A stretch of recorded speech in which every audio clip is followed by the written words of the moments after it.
નમસ્કાર મિત્રો, સ્વાગત છે તમારું અમારી યુટ્યુબ ચેનલ વિહતરામ 2020 માં। આજે આપણે સાંભળવા જઈ રહ્યા છીએ સદી માતાજીની વાર્તા। ગુજરાતના એક નાનકડા ગામમાં હરજીભાઈ નામનો એક ગરીબ પરંતુ ખૂબ જ ભક્તિમાન માણસ રહેતો હતો। ગામના છેડે તેની નાની ઝૂંપડી હતી। ઘરમાં પત્ની કાંતા અને એક દીકરો મનીષ। પૈસાની તંગી એટલી કે ઘણી વખત રાત્રે ભૂખ્યા સૂવું પડતું, છતાં હરજીભાઈના ચહેરા પર ક્યારેય ફરિયાદ નહોતી દેખાતી। દરરોજ સવારે ઉઠીને તેઓ સૌપ્રથમ સદી માતાજીના મંદિરે જતા। ગામની બહાર જૂનું મંદિર હતું। લોકો કહેતા કે આ મંદિર બહુ ચમત્કારી છે, જે કોઈ દિલથી પ્રાર્થના કરે તેની મનોકામના માતાજી જરૂર પૂરી કરે। એક દિવસ હરજીભાઈ મંદિરે બેઠા હતા ત્યારે આંખોમાં આંસુ આવી ગયા। હે સદી માં, હવે તો કંઈક રસ્તો બતાવો। મારા દીકરાને ભણાવવો છે, ઘરની હાલત સુધારવી છે, એમ કહીને તેમણે માથું ઝુકાવ્યું। એ જ રાત્રે હરજીભાઈને એક અજોડ સ્વપ્ન આવ્યું। સ્વપ્નમાં સદી માતાજી લાલ વસ્ત્રોમાં પ્રગટ થયા। ચહેરા પર દિવ્ય તેજ હતું। માતાજીએ કહ્યું, બેટા હરજી, ડરતો નહીં, તારો સમય હવે બદલાશે। તારે પરદેશ જવું પડશે, ત્યાં તારી કસોટી થશે, પણ હું હંમેશા તારી સાથે રહીશ। હરજીભાઈ અચાનક જાગી ગયા। આખું શરીર કંપતું હતું। સવાર થતાં જ તેમણે પત્નીને બધું કહ્યું। કાંતાબેન બોલ્યા, જો માતાજીનો આદેશ છે તો જરૂર તેમાં કંઈક સારું હશે। થોડા દિવસોમાં ગામના એક ઓળખીતાએ હરજીભાઈને દુબઈમાં નોકરી માટે બોલાવ્યા, પણ સમસ્યા એક હતી, પાસપોર્ટ અને ટિકિટ માટે પૈસા નહોતા। ગામના લોકો પાસે મદદ માંગી, પણ કોઈએ સાથ આપ્યો નહીં। બધા કહેતા, અરે હરજી, તારા જેવા ગરીબ માણસને પરદેશ કોણ રાખશે? પરંતુ હરજીભાઈનો વિશ્વાસ મજબૂત હતો। એક સાંજે તેઓ મંદિરે બેઠા હતા, ત્યારે એક વૃદ્ધ મહિલા આવી અને બોલી, બેટા, તું ચિંતા ન કર, આ પૈસા રાખ। હરજીભાઈ આશ્ચર્યમાં પડી ગયા। પણ માં, તમે કોણ? મહિલા માત્ર સ્મિત કરીને ચાલી ગઈ।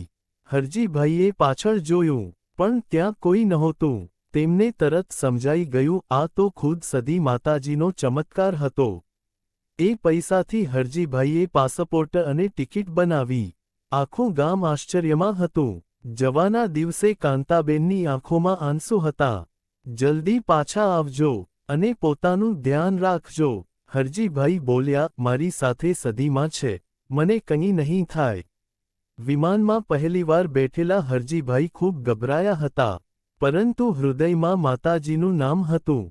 દુબઈ પહોંચ્યા પછી શરૂઆતના દિવસો બહુ મુશ્કેલ ગયા। ભાષા આવડતી નહોતી, કામ ભારે હતું, દિવસભર તડકામાં મહેનત કરવી પડતી। એક રાત્રે તેઓ ખૂબ થાકી ગયા હતા, પેટમાં ખાવાનું પણ નહોતું। એકલા રૂમમાં બેઠા બેઠા તેઓ રડી પડ્યા, હે માં, હવે મારી હિંમત તૂટી રહી છે। ત્યારે અચાનક રૂમમાં સુગંધ ફેલાઈ, જાણે મંદિરમાં અગરબત્તી સળગી હોય એવો અહેસાસ થયો। હરજીભાઈએ આંખ ઉઘાડી તો સામે દિવાલ પર માતાજીનો ફોટો ઝગમગી રહ્યો હતો। તેમના મનમાં એક અજાણી શક્તિ આવી ગઈ। બીજા જ દિવસે કંપનીના માલિકે તેમને ઓફિસમાં બોલાવ્યા। હરજી, તું ખૂબ ઈમાનદાર માણસ છે, આજથી તને સુપરવાઇઝર બનાવીએ છીએ। હરજીભાઈને વિશ્વાસ જ ન આવ્યો। ધીમે ધીમે તેમનો પગાર વધ્યો, ઘરની હાલત સુધરવા લાગી, દીકરો સારી શાળામાં ભણવા લાગ્યો। પરંતુ કસોટી હજી પૂરી નહોતી। એક દિવસ દુબઈમાં ભારે રેતીનું તોફાન આવ્યું। હરજીભાઈ અને બીજા કામદારો બિલ્ડિંગ સાઇટ પર ફસાઈ ગયા। પવન એટલો જોરદાર હતો કે કંઈ દેખાતું નહોતું। લોકો ચીસો પાડી રહ્યા હતા। હરજીભાઈએ આંખ બંધ કરી અને માત્ર એક જ નામ લીધું, જય સદી માં। એ જ સમયે એક અજાણી સ્ત્રી સફેદ કપડામાં ત્યાં આવી અને બધાને સલામત રસ્તો બતાવ્યો। બધા લોકો તેની પાછળ ચાલ્યા અને થોડા સમયમાં સુરક્ષિત જગ્યાએ પહોંચી ગયા। પછી જ્યારે પાછળ વળી જોયું, તો એ સ્ત્રી ક્યાંય દેખાઈ નહીં। બધા આશ્ચર્યમાં પડી ગયા। હરજીભાઈની આંખોમાં આંસુ આવી ગયા। આ તો મારી સદીમાં જ હતી। આ ઘટના પછી દુબઈમાં રહેલા ઘણા ગુજરાતી લોકો હરજીભાઈ સાથે સદી માતાજીની ભક્તિ કરવા લાગ્યા। દર શુક્રવારે તેઓ નાનકડા રૂમમાં ભેગા થઈને આરતી કરતા. ધીમે ધીમે એ જગ્યા મંદિર જેવી બની ગઈ. એક દિવસ હરજીભાઈને ગામથી ફોન આવ્યો. કાંતાબેન રડતા રડતા બોલ્યા, મનીષને ભારે તાવ આવ્યો છે. ડોક્ટર કહે છે હાલત ગંભીર છે. હરજીભાઈનું દિલ તૂટી ગયું. પરદેશમાં હતા એટલે તરત આવી પણ શકતા નહોતા. એ રાત્રે તેમણે માતાજીના ફોટા આગળ દીવો પ્રગટાવ્યો. હે માં, મારા દીકરાને બચાવી લો, તેની જગ્યાએ મને દુઃખ આપો. આંખોમાંથી આંસુ વહેતા હતા. એ જ સમયે ભારતમાં હોસ્પિટલમાં અચાનક મનીષની હાલત સુધરવા લાગી. ડોક્ટર પણ આશ્ચર્યમાં હતા. આ તો ચમત્કાર છે. બાળક હવે ખતરાથી બહાર છે. કાંતાબેને તરત હરજીભાઈને ફોન કર્યો. બંને પતિ પત્ની રડી પડ્યા. હરજીભાઈ સમજી ગયા કે માતાજીએ ફરી કૃપા કરી.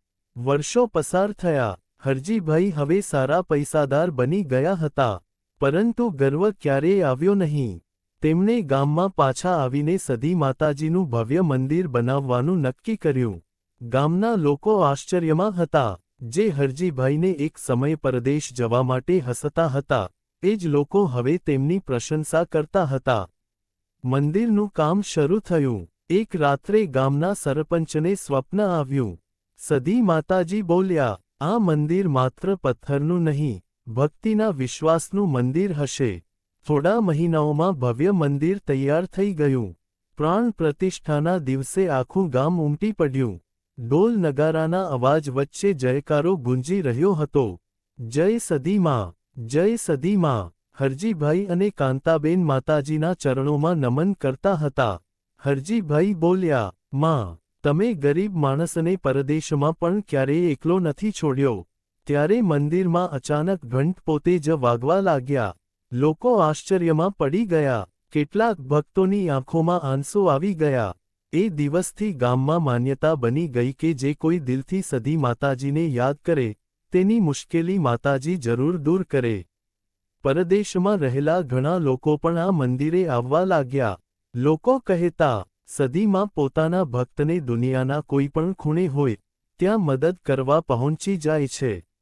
આજે પણ એ ગામમાં જ્યારે સાંજ પડે અને મંદિરમાં આરતી થાય, ત્યારે ઘણા ભક્તોને એક અજાણી સુગંધનો અહેસાસ થાય છે. લોકો માને છે કે એ સધી માતાજીની હાજરી છે.